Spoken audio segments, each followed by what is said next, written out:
Hi. Okay. So I don't know what I'm doing. Bear with me. All right. So, did you ever think you have faith? Like, I thought I had faith, and I have faith. I have faith. I have all kind of faith. I think. I'd like to think, right? But did you know that he said faith the size of a mustard seed can move a mountain? You see that? That's not a mustard seed. I can't produce a mustard seed, so I don't have one. But what I have is this right here. This is a corn seed, and this seed grows big old ear corn. You know what a corn seed is. Okay, so check it out. So your faith's obviously not the size of a corn seed unless you're moving mountains. If you are, please get in touch with me. I have some prayers I'd like you to put forth. But here's the thing. It can grow. Your faith can grow. And he said that the mustard seed is the smallest of seeds, and then it grows to become like a tree for some of the animals in your garden. So that means it can be huge, right? And so if it's not even this big, but it can be that big, right? What does that mean? What does that mean to you? I was trying to figure out what it meant to me. So, then I started to study about faith, and like faith is a funny thing. Did you know that faith is funny? So check it out. So there were some things we're going to talk about today. And so what we're going to talk about today is we're going to talk about Matthew 8, chapter 8, verse 24 through 26. I'm new at this. I got to tell y'all, it's going to sound weird. Bear with me.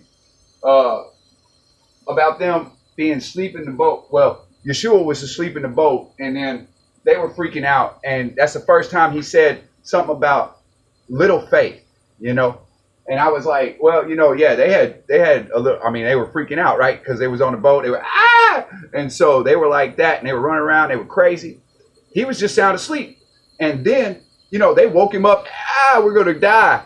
And so, he's got to chuckle at that moment and laugh. And here's why I would figure he would laugh. It's because at that point, right, you'd have thought they'd have had some faith. I understand storm, rain, boat, freaking out. I get it. But at the same time, they had seen some things, y'all. Like, I went through this. They had seen some things. We're talking, so chapter 8, 24 through 26, right? That's when they're talking about being asleep in the boat. And so, all right. But before that, right? Before that, all of these, I know you can't see them. I'm sorry. But they're there. I promise. It's the squiggly lines in the background. So all of this had happened before any of that had happened. So what we had here is in 8:3, right? All of this is in Matthew, by the way. So if I don't say Matthew, it's all in Matthew. So 8:3, he had healed the leper, right? He had took an unclean man and made him clean. Did it right in front of them. They were walking with him. Guy comes up, please, I'm unclean. Help me. And he did. And watch. And he did that right in front of him. He did that in 8:3. Okay, so in 8:6, right? The centurion rides up to him and he's like, Master, my servant is very ill and he's a great servant. And can you please cure him? He's going to die. And Yeshua is like, yes, we'll go to him right away. And he was going to go take care of it right there. Centurion says, but Master, I command many men. I tell them to go, they go. I tell them to come, they come. Surely, with just your words, you can say it and it'll be done. And he looked back at the boys and he was like, not even faith and belief in Israel have I seen. You know what I mean? So he mentioned right then and there that the power of the faith and the belief, right? And he says, he looks at Centurion, he says, through your faith, it is done. And that's the power right there. Now they just saw demonstrations, right? Like two big ones. Unclean man healed the centurion's servant right there through the faith, through the belief, right? So, okay, so how large was that centurion's faith in what Yeshua could do, what the Father does? How large is that, right? And then, is that a constant? We'll talk about that later. But nonetheless, so they saw all that. Okay, now we jump to 8:15. They've been walking, they've been doing their thing, they've been preaching, telling people good news, talking about the Father, I'm sure, what the world means, because he has knowledge that has been lost since the origins of the world, and that's what he came to bless us with. And so I'm sure the talks were enamoring. And then, okay, so you get to 8:15, and so you're at Peter's mom's house. It's his mom-in-law. So it's his mother-in-law.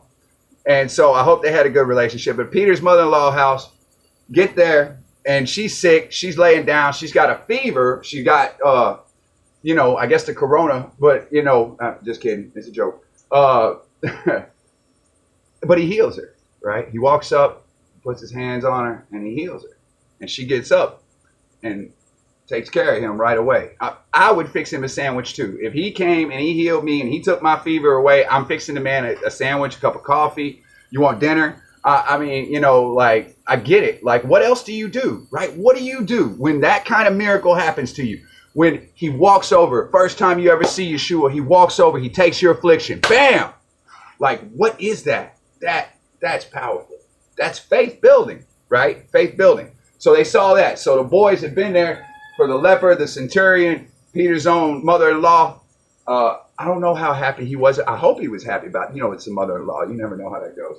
Anyways, so because they was men. Remember the boys? They was men. They had men things going on. Like they was obviously, later on we'll get to the fact that they took a lot for them to understand sometimes. But anyway, so Peter's mom, the leper, the centurion. All right, so in 8:16, right? He starts casting out demons. He starts healing the sick. Bring me the infirm, right? The afflicted. And so they did, and bam, he cast them out, right? He healed right in front of them. And that was amazing, and that was faith building right there, right? So that was faith building. So they had done all that, okay? So they had done those 4 things. And I'm sure, in the last one where he healed and cast out demons, obviously it just wasn't a one-time event because he did it for the many. Bring me, I'm sure. So if somebody was like going and you saw so let's say Hopalong was getting down there with his crutch and Hopalong and you're like, hey man, where are you going? Because you're in a hurry and I don't see you in a hurry. And, so anyways, they're like, there's this man down there. And he's healing people. And he's talking about great and amazing things. And he's telling us about the Father and love. Love in this hard world. In this desert. There's a flower. Speaking of beauty. I'm going to him. Right? So that's what he did. And then so what are you going to do? You're going to take your broke arm and you're going to be like, well, I got to go holler at the guy too. That's amazing. That's a miracle. So many came, obviously. As soon as word got out. What would you do? Right? Besides, they didn't have the internet, right? They're sitting around town, everybody just talking. It's not everybody was community back then. They knew each other. They'd be like, oh, that's Phil. Don't mind him. He's retarded. And that's how they'd be because they do Phil. And so they had all this before them, right in front of them. They seen all this. They witnessed all this. So now, okay, we're getting over here to 8:24 through 8:26. And that's when they're asleep. Well, when Yeshua's asleep on the boat and they're freaking out, right? So they're running around, they're freaking out. They don't know what to do. They got no idea what's going on. They're losing their minds. And they go up and he's sleeping right through it because faith, because he's Yeshua. I'm surprised. And this is the first real demonstration of patience, right? With people that you love, so you got to love them and they do something you think is kind of silly. And then you got to be like, oh, I love you, dummy. So, we seen it with Red Fox and Sanford and Son. And he'd be like, dummy. But he loved his son. He did.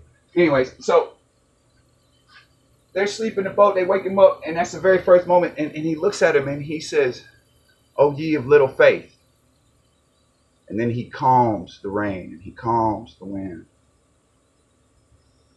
What is that moment? What is that moment? Okay, you're a disciple, right? You've seen all these things, but you're standing on that boat. You're fearing for your whole life right there, whole life. And then all of a sudden he calms the wind and the rain and the boat comes still. What is that moment to you? What was that moment to them? What kind of faith would that build, right? He said something about, the prophets would have loved to have seen what you people have saw. What about them? Okay. So faith is a funny thing. So we're in 8:24 through 26. Okay. Now that's where we're at. Now there's another verse we're going to talk about. We're going to talk about some things in between it. But so in Matthew 14:24 through 31. Okay. So Peter, I liken myself to Peter at times because, well, we'll talk about why. But so Peter is out there on the water and he falls and he falls and he falls because the wind blew. So his faith was as strong as when the wind blows. This was Peter we're talking about. What he saw, all men would have given everything to see who believed. You know? So, but that's in chapter 14. Do you know what happens between chapter 8 and chapter 14? Man, listen. So there's a lot that happens in between there. To be in that moment, to be Peter and lose faith. You know what I mean? To be him and lose faith. What is that? What is that moment? How strong is your faith? Do you know? I bet he thought he knew. How strong is your faith? Look what he had saw. How strong? I ask myself that. I pray about that all the time. You know, pray for faith. Pray for strength in your faith. You know, and miracles can happen in front of you. Like, that's no kidding, man. Miracles can happen to your very life. Reach in and touch your very life. And there are times you lack faith. I lack faith. Isn't that wild? Isn't that wild that he can touch our lives, that we can know him, that they walked with him, and sometimes your faith wavers. What is that? Why is that? Because it ain't even as big as a mustard seed. Man, we all got to work on that. You know, wouldn't you think we got to work on that? That's something we got to work on. So, I mean, that's what I'm doing right now, really, is working on it. So y'all are just here with me. So I appreciate anybody want to watch. So, all right. So here we go. Let's walk down this road real quick. I'll be as quick as I can. All right. So between 8 and 14, here we go. Here's what happens. Here's all the things that happen. So after the boat, they land on the shore and they're walking down the road, because this is only in 8:28 through 32. Okay. So what happens? They run into the crazy dudes that's possessed by Legion, and they come up to him and they're like, "What are you doing? It's not the appointed time. Have you come to get at us?" You know? And it's like, they're scared, right? I mean, they knew who he was. You know, they believed. they believed. So they were like scared, and they were like, "Put us in pigs. Don't just, help. Don't." It's like, and then he cast it out. He cast it out into the pigs.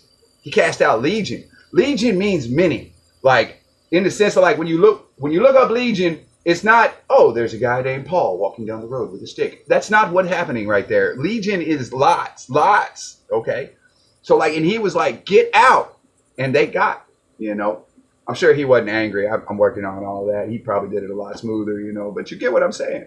So, like, he cast out Legion right in front of him. Okay. So we get to 9:2 through 8. The man on the mat was laying there. And, that's when he goes into it, and they're like, "Are you supposed to heal?"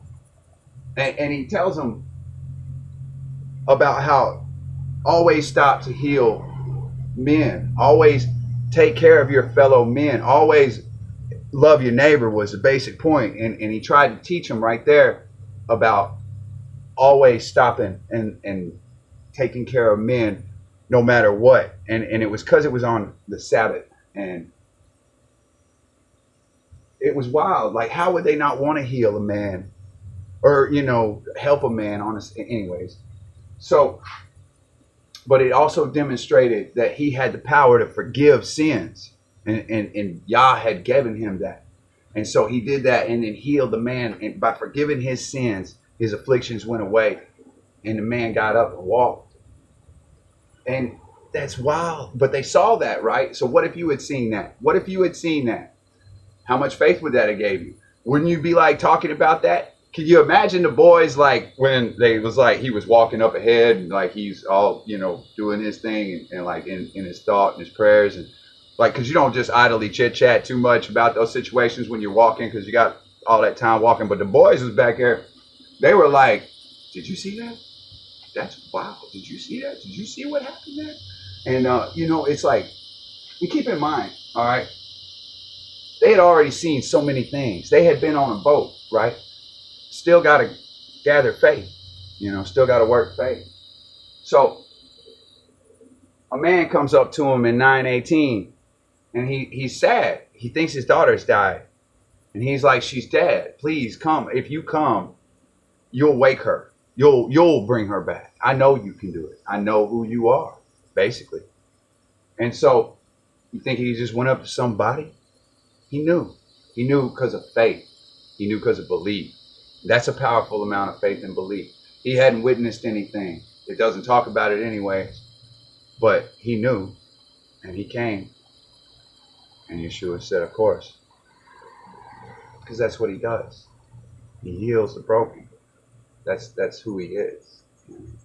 It's amazing. It's beautiful. It's really beautiful. So faith, right?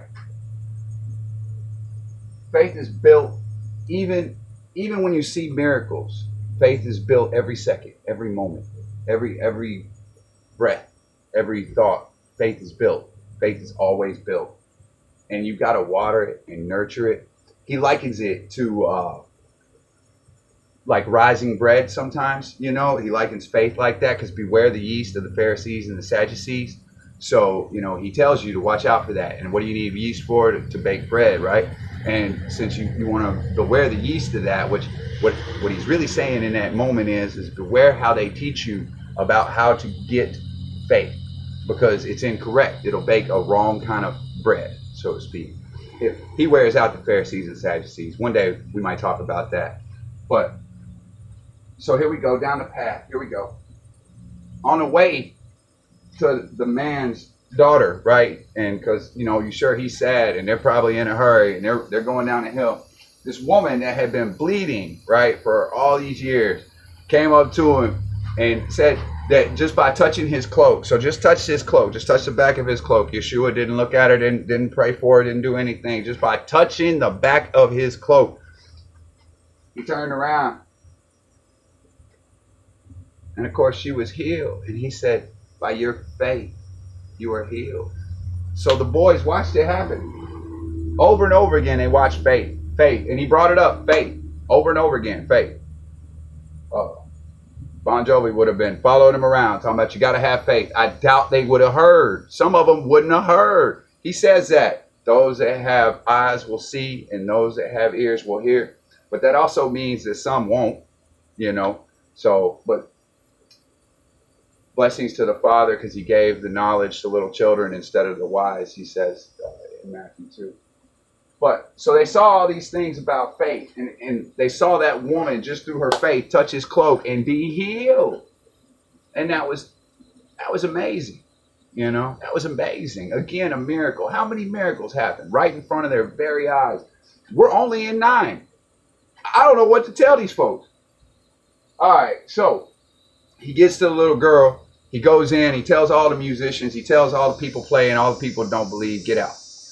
This ain't the time for that anyways. This is not what we should be doing. You know, I guess they're playing a dirge and you didn't mourn. I guess that's what they're doing there. They're playing the music and stuff. So he told him, get out. He walked over. He's like, you're asleep. She's asleep, not dead, right? And he lifted her back up, right? And he pulled her back up. And everybody saw that. And that was a miracle. That was a miracle.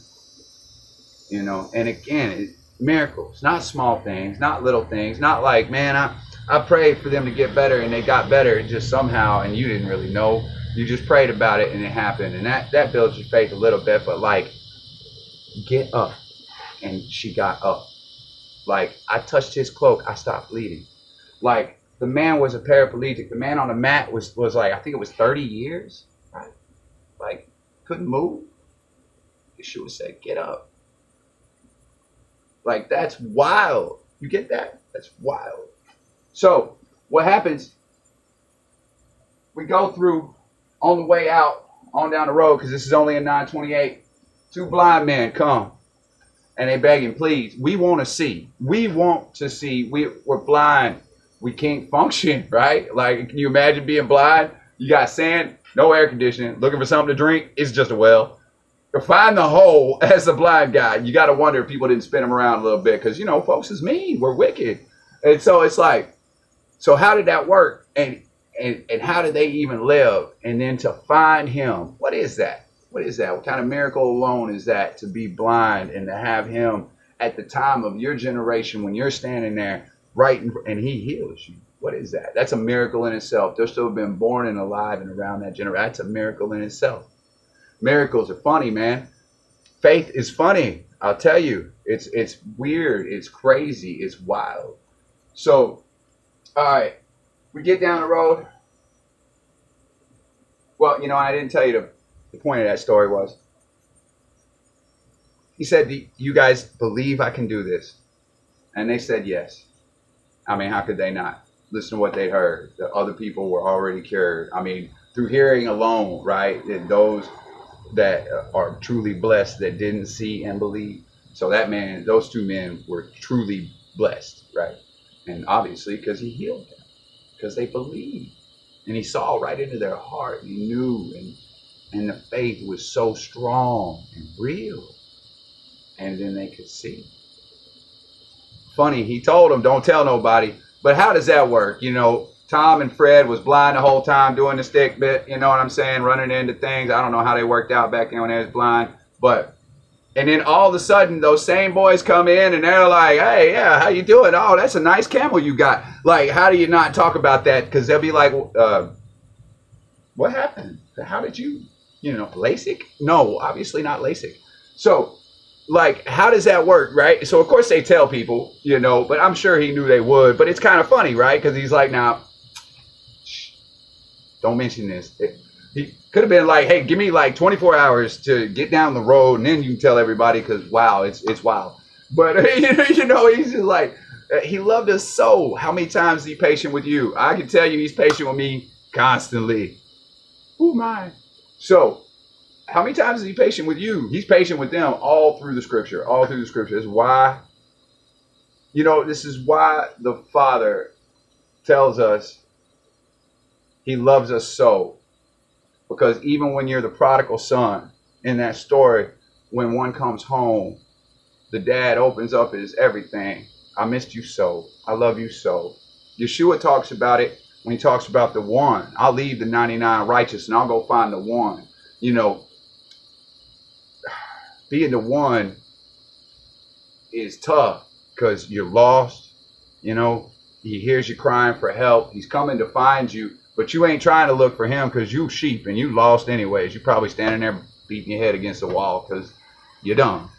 But he finds you. He finds you anyways. And he loves you so much. And he picks you up. And oh, how the angels rejoice when he finds you. And that's what he told us, right? Isn't that wild? That's crazy, ain't it? So he loves us that much.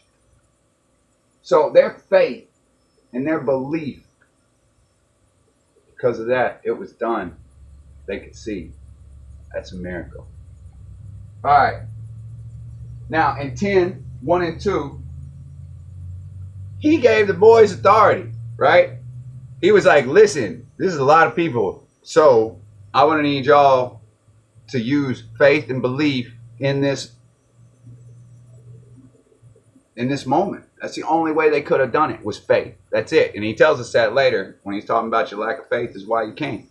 So the only way could have done it, that moment of faith, that moment of belief. And they had seen all that, so they understood that he had that authority. And when he gave it to them, they healed, right? Isn't that wild? 10, verse 1 and 2, gave them authority. Gave them authority. You cast out some demons. You can heal people, through your faith, right? And so they must have, later on you learn they must have because somebody brought them to them. And they had tried. So they must have been doing it. That wasn't just a random happenstance, so they must have. So they're supposed to have faith, right? Faith is tough, man. Faith is hard. Faith is scary. Faith is so scary, right? But that speaks to your lack of faith too, right? Being scared because don't worry about it. He's got you, whatever he lined up for you is proper. So that's what it is. And you should have faith in that. And that's another place to have faith. Faith is the summary of what Yeshua tried to tell us. That is it. Faith. You got to have it. You got to have it. All right. So they had already in 10:1 been given authority, seen the blind men woke the sleeping girl. The woman bleeding all the time, done been healed. Man on the mat picked up, demonstrated he had the authority to forgive sin right there in front of the Pharisees, the Sadducees, the boys, and the crowd. You know, what is that? What kind of thing is that? Cast out legion. Remember, not one, but whoa. All right, legion. Before that, we go back on the calm storm. What is faith? What is faith? What did they saw? Okay. All right. Then we come after all this time. 14 verses 15 and 19. All through that, what happens? They're out in the wilderness. They've been out there for a minute. He didn't want to send them away hungry. And what do we got? We got 5 loaves and 2 fish. What do you do with that, right? So what do you do with that? You're one of the boys, and you don't even know how to tell him, like, because he told you, he said, go find some food for these people. And you know, he's ministering, he's healing, he's taking care of business, you know. So you're like, okay, I got you. I'm gonna find food. And then you get around it, and there is no food.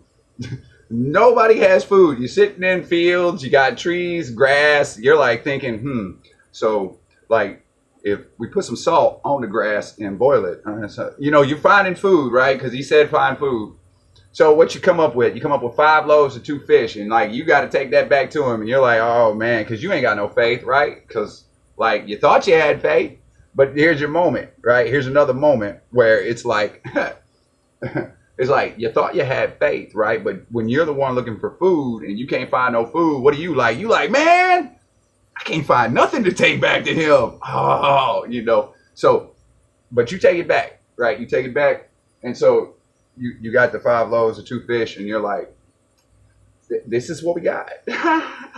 And you know, and he's like, perfect. You know, can you imagine? You know, he's like, don't worry about it. Thank you. And he just takes it right there, and like, and he prays over it, right? And before your very eyes, he hands you a basket, a full basket, an overflowing basket. And he says, pass this out to the people. What is that? What is that moment? Who are you? He hands you that basket. Wham! Who are you? He hands you what? Okay. I mean, what do you do at that moment, right? You know, what do you do right then? Isn't it amazing? Isn't it a miracle? That's miracles. So we've been through that. Okay, so we're at 14, 15 through 19. Okay, so they seen all that, right? They seen all that. So here we go. So we're on a boat, okay? We're on a boat. So this is chapter 14, 24 through 31. Because remember, he sent them away on the boat, okay? He said, go ahead, I'll catch up. And he went to go pray. So later on that night, you know, and these guys, like, you think they were, this is probably why they wasn't, you know, fishermen, because like anymore, because like they couldn't even be like, wow, it's going to rain. Like, you think they'd have known because they were supposed to be on the water all the time. It's going to rain. They getting a lot of rain. I don't know. Them guys getting a lot of rain. So anyways, no, I'm just kidding. I'm sure it was there for a reason. Probably this one right here. So they're out in the boat. It's raining again. Horrible weather. They look out in the distance. What do they see? They see Yeshua. Now, through a lack of faith, do you think that's why they started trying to rationalize it in their mind, right? Because they did, right? They were like, gotta be a ghost. They done seen all these things, right? Sleeping girl, lead lady, centurion, cast out legion, gave them authority to heal and cast things out. Bread, fish. Okay. Calm storm, winds. Okay. Nope. First thing on your mind, it's a ghost. It is not a ghost, but that speaks to lack of faith, right? So faith is funny, right? Faith is funny. So they're sitting there, and he calls out, "Is that you?" You know, because like they know what they see, right? But like even in their own, like everything tells them, no, this ain't what? What's going on right now? They don't understand, right? So, but you get it. I mean, you get it, right? You got to get it. I mean, I got it. You know, I wondered about it. I was like, man, that's wild. They done seen all that stuff. But I mean, I get it because, you know, wow. You know,